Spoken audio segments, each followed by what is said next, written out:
It begins, as these things often do, in the dark. A single desk lamp, old leather chair, a face carved by time and compound interest. Warren Buffett, the Oracle of Omaha, an aging king at the edge of his kingdom, watching the horizon flicker with a new kind of fire. For most of his life, the dangerous things were simple. Bullets, bombs, balance sheets. You could measure them, insure them, discount them back to present value. But now the glow in the distance isn't a mushroom cloud, it's a server farm. Racks and racks of humming metal, breathing in electricity and exhaling predictions. Not fission, but computation. Not fallout, but data. And our old king sits there, reading the reports, listening to the demos, hearing the whispers. They call it artificial intelligence. He calls it something else. Worse than nukes. Buffett's not a man prone to poetic overreaction. He grew up with duck and cover drills and lived long enough to see the Berlin Wall crumble and the Cold War diffused by time and treaties. Nuclear weapons to him were the ultimate tail risk. Catastrophic, visible, centralized. A small club of nations, a handful of launch codes, a short list of villains. Containable. Sort of. And yet, when he talks about AI, his language shifts. He talks about a genie that's escaped the bottle and isn't going back. A force that can be copied at zero marginal cost, improved by anyone with a GPU and an internet connection, scaled faster than regulators can book a committee room. Nuclear power needed uranium, reactors, regimes. AI needs code, data, curiosity, ambition. The barrier to entry drops every quarter, and Buffett looks at that and says, very calmly, that the risk we're summoning might rival, or even exceed, the danger of the bomb. You don't have to squint to see why. Somewhere right now, a grandmother is getting a phone call. She hears her grandson's voice, panicked, choked with tears. He's been arrested, needs money, urgently. But it isn't her grandson. It's a neural network, trained on scraps of audio, learning his cadence, his nervous laugh, the way he says, Nana. A fraud at 44.1 kilohertz. The transfer goes through. The bank account empties. And trust dies a little. Pixel by pixel, waveform by waveform. Elsewhere, a politician appears in a video saying something they never said, at a place they never were, framed by a skyline the model invented. A deepfake, but good enough to inflame a crowd, tank a stock, tilt an election. By the time the fact-checkers catch up, the outrage has done its work and moved on, looking for the next match to drop. Buffett looks at that world and sees not just clever gimmicks, but the erosion of a currency he values more than dollars. Reputation, earned over decades, destroyed in a single viral clip. Late at night, in that quiet office in Omaha, you can imagine him reflecting on all the contracts he's signed with a handshake, all the deals done on the strength of a name. In the age of AI, even a voice on the phone, a signature on a PDF, a face on a screen, becomes negotiable, spoofable, replaceable.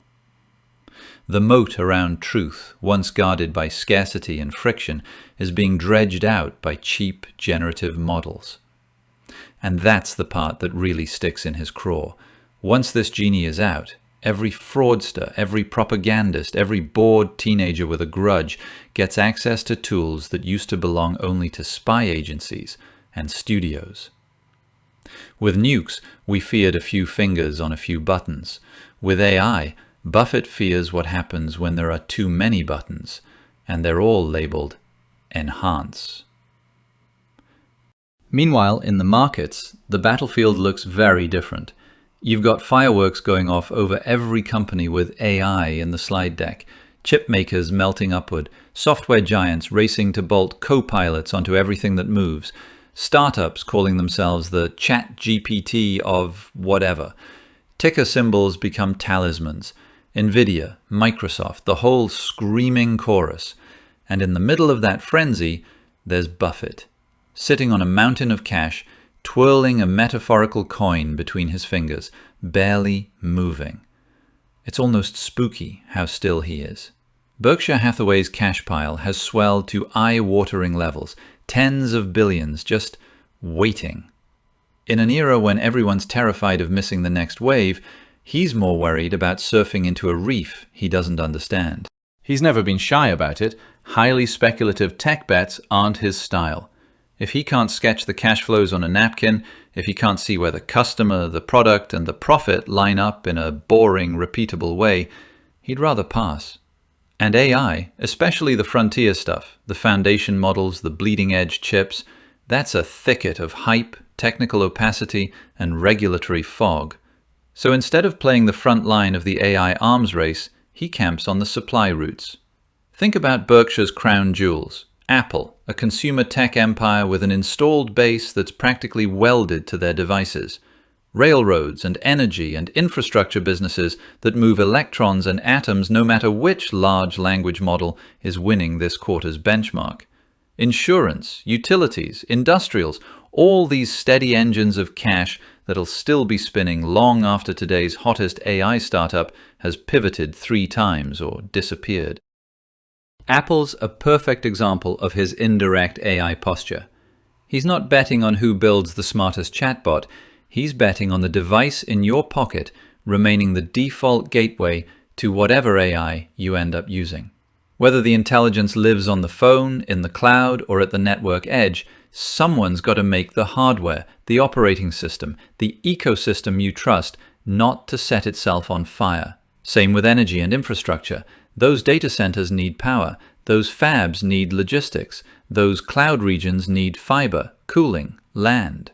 Buffett's portfolio is laced through the real-world plumbing that an AI economy quietly consumes by the gigawatt and the ton. He doesn't need to guess the winner of the model war if he owns the companies that get paid every time somebody trains one. Contrast that with the front row. Nvidia trading as if the future is guaranteed to be dense with GPUs. Microsoft and its peers valued on the assumption that AI copilots will be as ubiquitous and as billable as electricity. Maybe they're right. Maybe they're underpriced even now. But that's a bet on a very specific shape of the future. Buffett has always preferred bets on human behavior that barely change. People will still need to move goods, insure risks, use energy, buy consumer products. So while the AI hype machine bellows at full volume, his silence becomes a kind of signal. The old king keeps his distance from the noisiest part of the parade, content to collect tolls on the roads it marches down. It's not that he doesn't see the opportunity, it's that he sees the risk, the model risk, the regulatory risk, the we might be building something we can't fully control risk, and decides that in a world this loud, sometimes the smartest move is to whisper with your wallet. So why would a man who spent his youth under the shadow of mushroom clouds say almost offhandedly that AI might be the more frightening genie? Part of it is scale. Nuclear weapons are apocalyptic, but binary. They're either used, catastrophically, or they remain, mercifully, unused. AI, on the other hand, seeps. It's incremental. It sneaks into hiring systems, credit decisions, medical diagnostics, battlefield targeting, social feeds.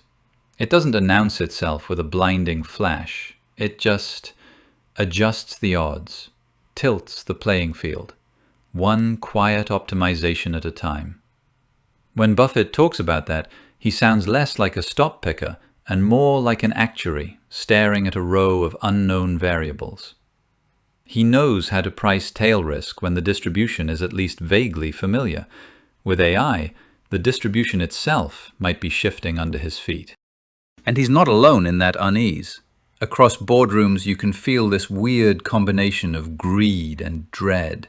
CEOs racing to bolt AI onto their products because they fear being left behind, or worse, blindsided by some leaner rival that figured out how to automate half their value chain.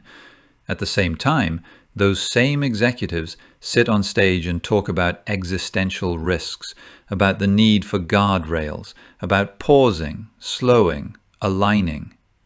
Even some of the people building the frontier systems admit, in carefully hedged language, that they don't fully understand all the emergent behaviors, that they can't quite predict how these models will interact with each other, with markets, with politics.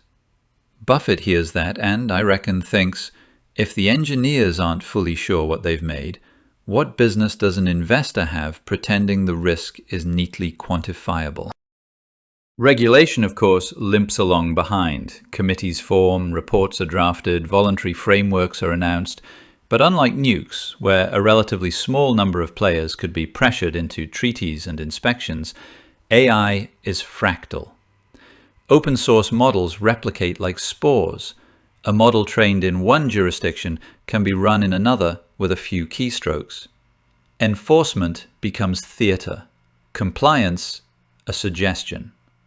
For a man who spent his life operating within and benefiting from reasonably stable legal and economic frameworks, that kind of fluid, borderless power has to feel deeply unsettling. There's no equivalent of a nuclear non-proliferation treaty for code running on commodity hardware in a basement somewhere.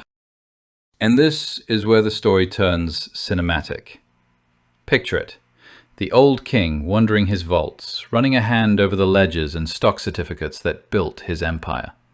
He's surrounded by proof that for most of his life, you could profit handsomely from human nature without needing to redesign it. But outside, beyond the walls of Omaha, a new priesthood is at work. Engineers, founders, financiers, all convinced they can summon something smarter than the species that birthed it, and still remain firmly in charge. They talk about safety, oversight, alignment, but their incentive structures are wired for speed, for scale, for dominance. The bill, as it always does, will come due. Maybe not as a single cataclysm, but as 1,000 small distortions. Trust hollowed out, labor markets twisted, information weaponized, autonomy chipped away by systems that learn our weaknesses faster than we learn theirs. Buffett, in his caution, becomes a kind of negative space around all this.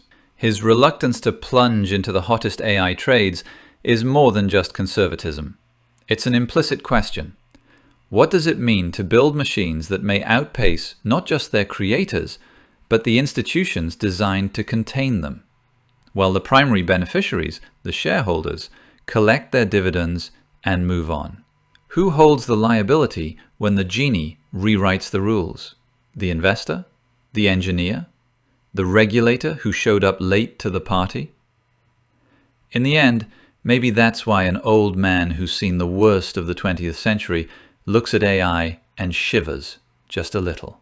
Nuclear weapons threaten bodies, borders, cities.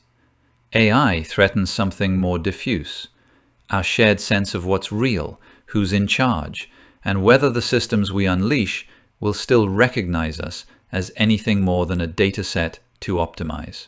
And as we keep pushing forward, training larger models, wiring more of life through their circuits, his quiet skepticism hangs in the air like a warning.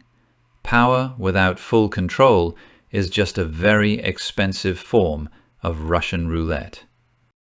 This is me signing off for tonight. Sleep well, keep your wits about you, and we'll be back to poke at the next uncomfortable question soon enough.